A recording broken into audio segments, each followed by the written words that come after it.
সালামু আলাইকুম ভাইয়ান।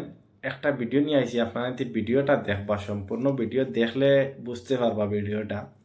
একজন আলিম, একজন মৌলানা সাহেব কোরআন শরীফ পড়িতরা, আর একটা ডাকুয়ে আইয়া বন্দুক ধরছে।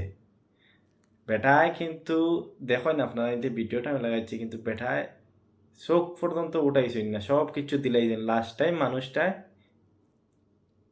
সারাটা রিটার্ন দিয়া গেছে কি কোরআন পাওয়ার ভাই। আপনারা এই ভিডিওটা দেখবা, দেখিয়া ভালো লাগলে ভিডিওটা শেয়ার করে দিবা।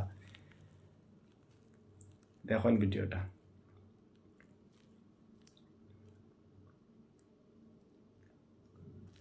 ভাই, ওগুলো হয় ইসলাম।